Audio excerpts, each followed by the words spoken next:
disinilah saya melihat pemerintah lamban untuk PMN kemarin pun 22 triliun itu kita anggap itu bukan sebuah sesuatu yang menyelesaikan, tetapi justru itu malah menambah kegaduhan di publik dan tidak menyelesaikan masalah yang ada di industri.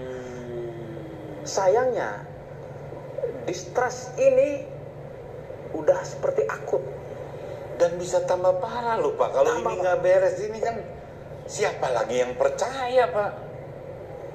Padahal dagang itu kan kepercayaan nomor 1 ya. Ayo dong Pak, Bapak yang ngerti mesti cerita nih. Ya, seharusnya pemerintah tidak melakukan upaya restrukturisasi yang menyasar konsumen polis. Sekarang yang kena ini restrukturisasi, yang punya polis dipotongin ya Pak ya katanya ya? Seperti itu kira-kira.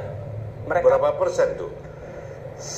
Melihat dari pernyataan tidak keberatan OJK atas rencana penyehatan keuangan Jiwasraya RPKJ yang diajukan oleh Dewan Direksi Jiwasraya saat itu kalau saya lihat di situ ada salah satu poin surat pernyataan tidak keberatan OJK adalah mengurangi kewajiban pemerintah kepada konsumen yang totalnya itu di akhir tahun 2021 31 Desember 2021 estimasi kewajiban perseroan Jiwasraya itu 59,7 triliun.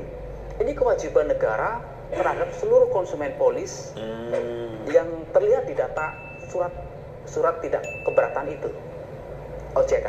Nah, dari sana kewajiban negara sebesar 59,7 triliun itu dengan adanya implementasi restrukturisasi yang menyasar konsumen polis ini dipangkas 40%-nya. Aduh. Artinya apa? 59,7 triliun dipangkas 40%-nya atau penurunan kewajiban negara terhadap seluruh konsumen apabila perusahaan dimatikan itu tinggal hanya 35,8 triliun. Dan 35,8 triliun ini yang digadang oleh direksi yang kemarin termasuk ketua tim restrukturisasi itu akan diboyong 35,8 triliun ini ke perusahaan yang baru, ditransfer ke asuransi lain. Oh, dioper itu. Oper. Setelah dipotong, dioper ke perusahaan baru.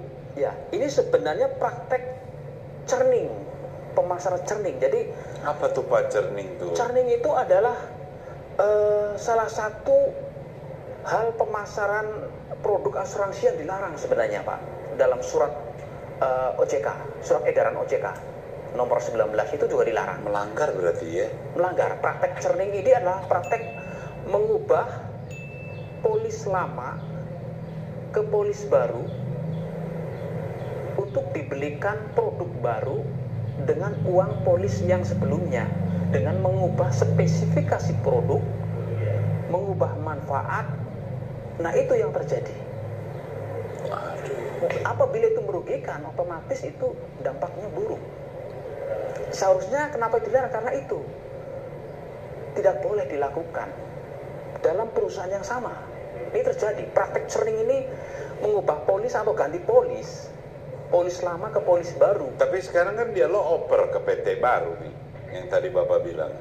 Nah, setelah itu diubah, diganti polis baru. New agreement, baru dioper. Mereka bilang bahwa dioper ini sesuai dengan peraturan Otoritas Jasa Keuangan nomor 69/POJK-05/2016 di pasal 60 ayat 2 huruf A, bahwa transfer polis itu sudah memenuhi ketentuan. Iya kalau hasil restrukturisasi, tapi kan sebelum proses itu adalah masalah. Sekarang mengklaim dipindah ke sana seolah sesuai dengan POJK 69. Sebelum dioper itu udah ada pelanggaran tuh ya. Pelanggaran. Itu boleh bilang dipaksa lah ya. Kira-kira para nasabah itu dipaksa kan? Dipaksa. Tidak ada pilihan lain selain harus ikut restrukturisasi. Namun demikian, saya melihat bahwa yang saya pahami dari istilah restrukturisasi itu ke depan. Artinya memperbaiki ke depan, menata ulang ke depan. Tentunya dengan itu menyelamatkan semua. Baik itu company, perusahaannya, karyawannya, konsumennya, seluruh stakeholdernya dalam harus diselamatkan. Apabila restrukturisasi itu start ke sekarang ke depan. Nah, yang terjadi sekarang ini adalah restrukturisasi itu ke belakang dan itu menabrak aturan yang ada. Iya. Seperti itu. Iya. Ke belakang dirapiin dulu, baru dioper ke perusahaan baru ya. Perusahaan baru.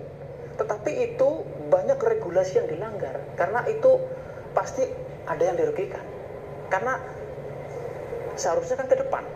Restrukturisasi, menata ulang sekarang ke depan untuk menyelamatkan semuanya. Jadi saran Bapak buat pemerintah nih gimana nih? Bapak punya pengalaman, peraturan Bapak pahami supaya negara jangan salah loh Pak.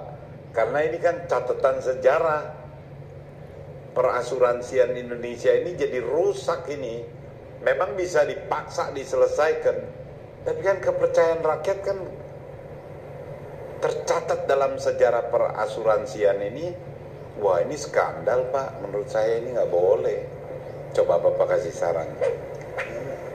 Kalau saya pribadi hanya mengingatkan kepada pemerintah untuk kembali kepada pedoman undang-undang